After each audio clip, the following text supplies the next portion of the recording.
Hello everyone, आज मैं आपको गोलीय दर्पण की फोकस दूरी और वक्रता त्रिज्या में संबंध के डेरिवेशन को कराने जा रहा हूं, जो आपके बोर्ड एग्जाम के लिए मोस्ट इंपॉर्टेंट है। तो चलिए स्टार्ट करते हैं और सबसे पहले हम लोग जान लेते हैं कि गोलीय दर्पण क्या होता है। देखो, गोलीय दर्पण का मतलब होता है ऐसा दर्पण जिसका परावर्तक पृष्ठ गोलीय हो, उसी को हम लोग क्या बोल देते हैं, गोलीय दर्पण। परावर्तक पृष्ठ का मतलब होता है जिस साइड से, दर्पण के जिस साइड से हमें अपना प्रतिबिंब दिखता है। प्रतिबिंब का मतलब ऐसा भी कह सकते हैं कि हमारा फेस दिखता है, चेहरा दिखता है। जब हम अपने घर वाले शीशे में जिस तरफ से अपना चेहरा देखते हैं, दर्पण के उस साइड को या उसी तरफ वाले हिस्से को हम लोग क्या बोल देते हैं, या उसी तरफ वाले पृष्ठ को हम लोग क्या बोल देते हैं, परावर्तक पृष्ठ।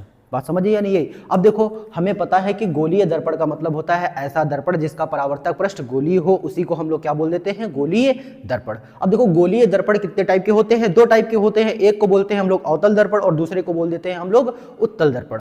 अवतल दर्पण का मतलब होता है ऐसा दर्पण जिसका परावर्तक पृष्ठ अंदर की ओर दबा हुआ हो, उसी को हम लोग क्या बोल देते हैं, अवतल दर्पण। उत्तल दर्पण का मतलब क्या होता है? ऐसा गोलीय दर्पण जिसका परावर्तक पृष्ठ बाहर की ओर उभरा हुआ हो, उसको हम लोग क्या बोल देते हैं, उत्तल दर्पण। अब देखो, गोलीय दर्पण की फोकस दूरी तथा वक्रता त्रिज्या में संबंध को हम लोग दोनों दर्पणों से कर सकते हैं। अवतल दर्पण से करना चाहे तो अवतल दर्पण से भी कर सकते हैं, उत्तल दर्पण से करना चाहे तो उत्तल दर्पण से भी कर सकते हैं। तो यहाँ पे मैं आपको अवतल दर्पण को लेकर गोलीय दर्पण की फोकस दूरी और वक्रता त्रिज्या में संबंध को निकालना सिखाऊंगा। तो देखो, सबसे पहले हम लोग हेडिंग यहाँ पे बना लेते हैं अवतल दर्पण। क्या बना लेंगे हेडिंग हम लोग? अवतल दर्पण। ठीक है। अब अवतल दर्पण बनाने के, हेडिंग बनाने के बाद हमें क्या करना है, हमें अवतल दर्पण बना लेना है। और अवतल दर्पण का मतलब होता है ऐसा गोलीय दर्पण जिसका परावर्तक पृष्ठ अंदर की ओर दबा हुआ होता है, उसी को हम लोग क्या बोल देते हैं, अवतल दर्पण। तो देखो, मैंने यहाँ पे एक दर्पण बना दिया है और एक साइड मैंने लाइन से मैंने पेंट को दिखा दिया है। तो इसका मतलब क्या है कि अगर हम इधर खड़े होंगे तो इस दर्पण में हमारा चेहरा नहीं दिखने वाला, लेकिन अगर हम इधर खड़े होंगे, अगर हम इधर खड़े होंगे तो इस साइड से हमारा चेहरा हमें इस दर्पण में दिखेगा। तो इसका मतलब ये साइड, इस साइड क्या कहलाएगी, दर्पण की ये वाली साइड क्या कहलाएगी, दर्पण का परावर्तक पृष्ठ। बात समझिए या नहीं? अब हमें एक बात और भी पता होती है कि ये जो दर्पण है, अगर इसका मैं नाम देना चाहूँ तो मैं क्या दे सकता हूँ, M1 और M2। तो मैंने इस दर्पण का नाम क्या दे दिया, M1 और M2। और हमें यह बात पता होती है कि ये जो दर्पण है, अवतल दर्पण है, इसका जो मध्य बिंदु होगा, जो बीच वाला पॉइंट होगा, उसी को हम लोग क्या बोल देते हैं, ध्रुव। और ध्रुव को हम लोग लिख देते हैं P6। इसके बीच वाले पॉइंट को क्या बोलते हैं हम लोग, मध्य बिंदु। मध्य बिंदु को ही हम लोग क्या बोल देते हैं, ध्रुव।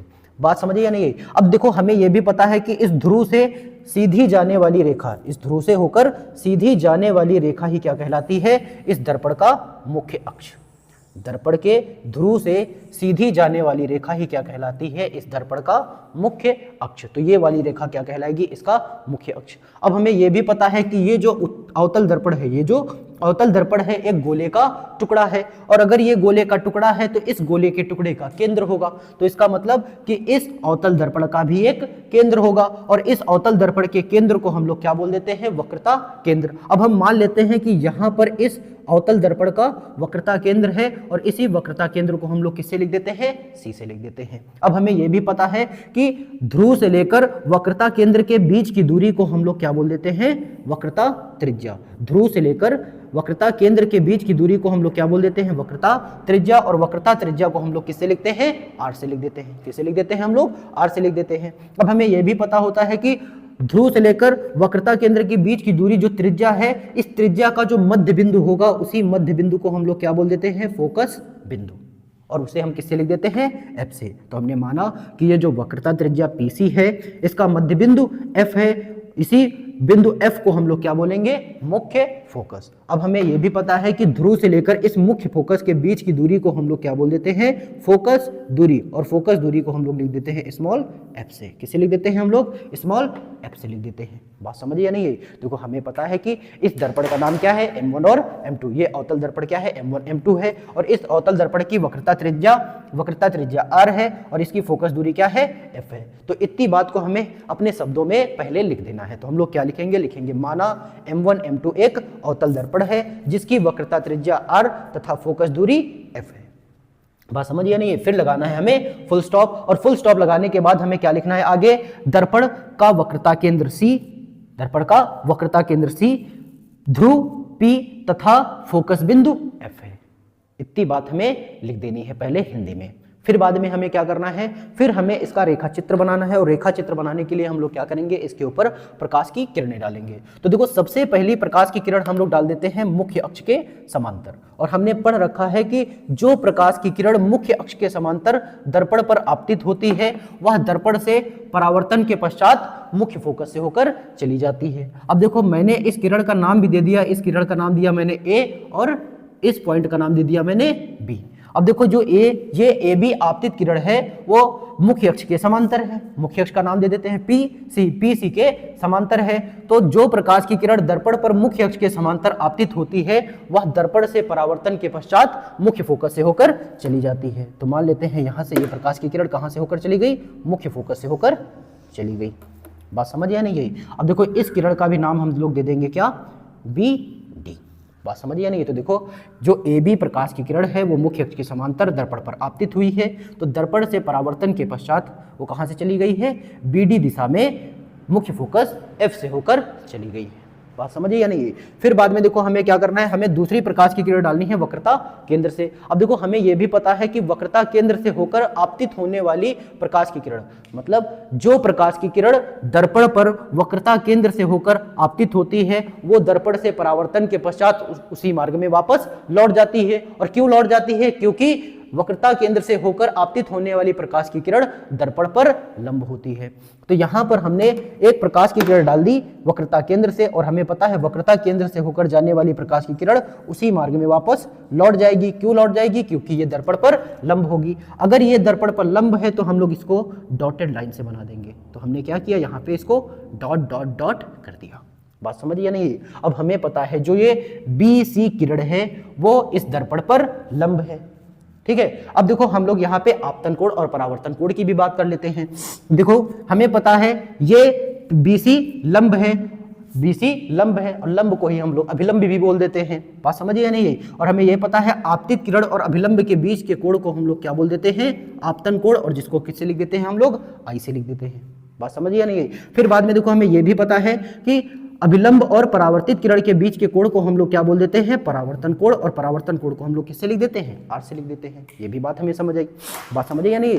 तो देखो अब हमें क्या करना है, अब हमें यही बातें सबसे पहले नीचे लिख देनी है। देखो सबसे पहला काम क्या करना है, सबसे पहले हिंदी में ये सारा फिगर एक्सप्लेन करना है, और एक्सप्लेन करने के लिए क्या करेंगे हम लोग, लिखेंगे माना M1 M2 एक अवतल दर्पण है जिसकी वक्रता त्रिज्या R और फोकस दूरी F है। दर्पण का वक्रता केंद्र C, ध्रुव P और फोकस बिंदु F है।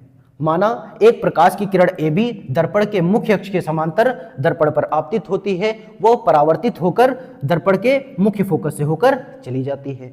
दूसरी प्रकाश की किरण दर्पण के वक्रता केंद्र से होकर आपतित होती है, तो वह उसी मार्ग में वापस लौट जाती है जो B बिंदु पर लंब है। बात समझिए नहीं? फिर बाद में हमें देखो यहाँ पे लिख देना है इसी के नीचे आपतन कोण। देखो आपतन कोण, ठीक है। अब देखो हमने लिखा आपतन कोण, और आपतन कोण को हम लोग किससे लिखते हैं, आई से लिखते हैं। और आई बराबर कोण का नाम क्या है, आई बराबर देखो कोण का नाम है ABC। आपतन कोण का नाम क्या है, कोण ABC, ठीक है। फिर बाद में देखो परावर्तन कोण की बात करें तो परावर्तन कोण देखो कौन सा है हमारा, लिखा हमने यहाँ पे परावर्तन कोण। अब देखो परावर्तन कोण को हम लोग किससे लिख देते हैं, आर से, और आर बराबर कोण का नाम क्या है, देखो CBF। क्या नाम है, कोण CBF की बात समझ आई या नहीं? अब देखो हमें क्या करना है, हमें पता है परावर्तन कोण, परावर्तन का नियम। अब देखो परावर्तन का नियम होता क्या है, लिखेंगे यहाँ पे परावर्तन के नियम से, परावर्तन के नियम से। परावर्तन का नियम क्या होता है, आपतन कोण का मान सदैव परावर्तन कोण के बराबर होता है, और आपतन कोण का मान क्या है, कोण ABC। लिखेंगे तो हम लोग कोण ABC, और परावर्तन कोण का मान क्या है, CBF। तो इसका मतलब कोण CBF आपतन कोण का मान सदैव परावर्तन कोण के बराबर होता है, मतलब कोण ABC बराबर होगा कोण CBF के। देखो कोण ABC कौन सा है, ABC। कोण ABC कौन सा है, कोण ABC, ये वाला कोण, और CBF मतलब ये वाला कोण, ये वाला कोण इस कोण के बराबर है, और इसको मान लेंगे हम लोग इक्वेशन नंबर फर्स्ट। ये बात भी हमें समझ आई। अब देखो हमें पता है कि जो ये किरण AB है ये मुख्य अक्ष PC के समांतर है, तो यहाँ पे हम लोग लिख देंगे चूंकि किरण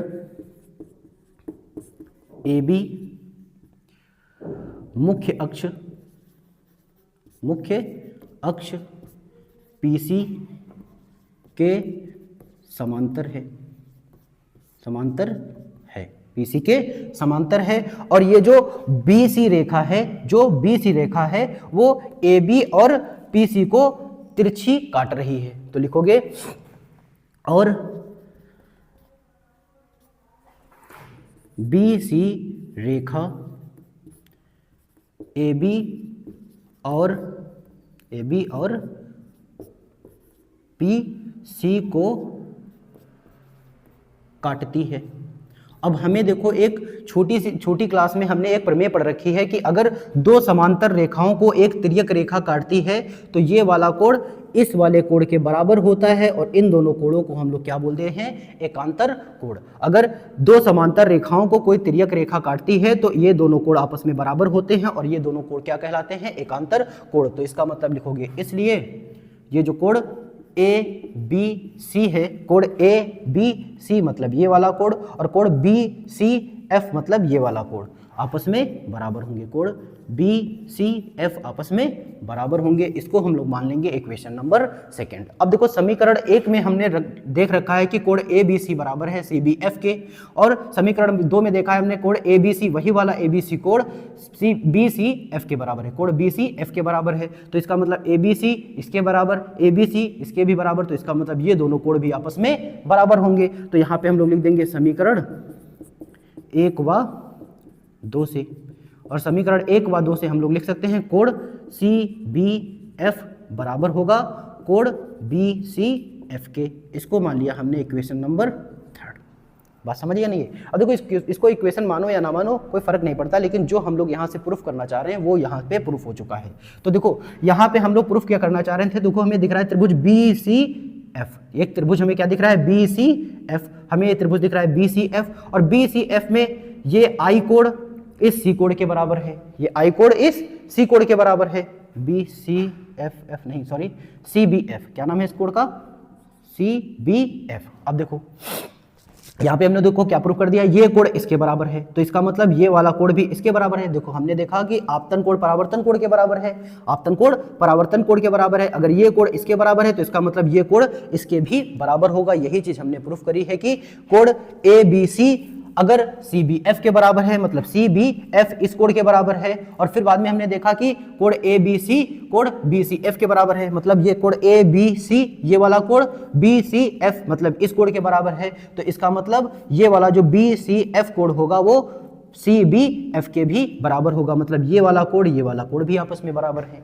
और हमें ये दोनों कोण किस त्रिभुज में दिख रहे हैं, त्रिभुज BCF में। किस त्रिभुज में दिख रहे हैं, त्रिभुज BCF में दिख रहे हैं। और जिस त्रिभुज के दो कोण आपस में बराबर होते हैं तो समान कोणों के आमने सामने की भुजाएं भी बराबर होती हैं। तो इसका मतलब इस कोण के सामने वाली ये भुजा जो BF है और इस कोण के सामने वाली भुजा जो CF है, ये दोनों आपस में बराबर होंगी। तो यहां पे हम लोग लिख देंगे अतः BF बराबर होगा CF के।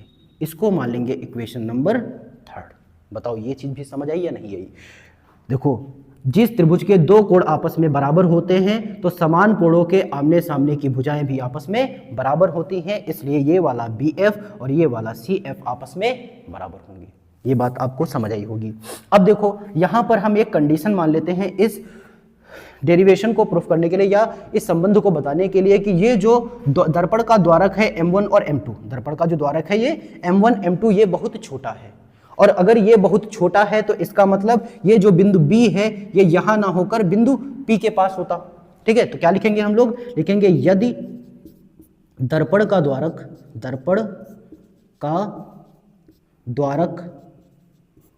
बहुत छोटा